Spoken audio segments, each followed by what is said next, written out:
As hy, dit is my vrou aan met 'n baber. Sy bring hom in, is nie kan nie vir julle sê hoe groot is nie seker, maar hy is nie so groot nie. Maar hy's daar. Hoe voel hy vir jou, my lief? Redelijk. Ja, yes. Lekker man. As jy dit nou een plek is waar jy wil wees, wil jy hier by Braam se plek wees. Daar bo sy plekkie.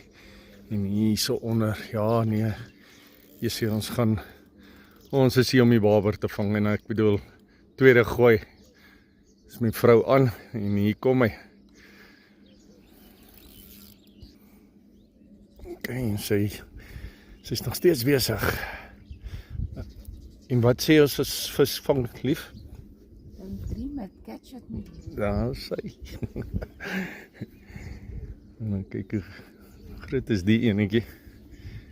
Ek probeer hom nou optel. Sy. Hier sien hy's baie bass hier so. Hy gaan na daai paal toe daar. Dan mooi Joel. Sy.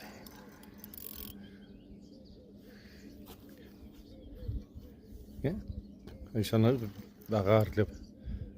Kom ons kyk hoe mooi is die mannetjie. Hoe groot is hy? Hoe voel hy? Jou arm sal seer. Nee, nog nie. Ek dink hy is so groot nie. Dis lekker trappies om hier af te klim en om te skep.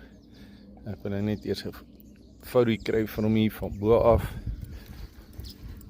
Hy gaan nou loop. Hy's 'n mooie. Dis 'n mooi. Mooie. Ons sê, laat ek gou skep vir jou.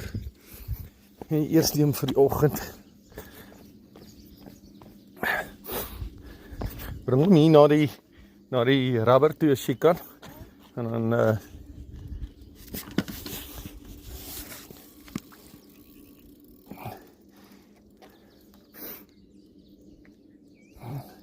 of toe my hemd maar net vir my lag laat ek hom kan.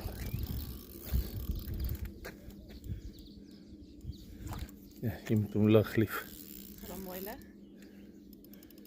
En lekker borrels. Ja. Spook 'n bietjie. Ja, lekker vis. Eerste een van dit.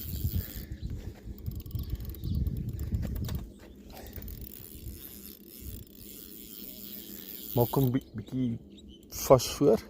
Dan gaan jy hom beter kan. Ja. Sy.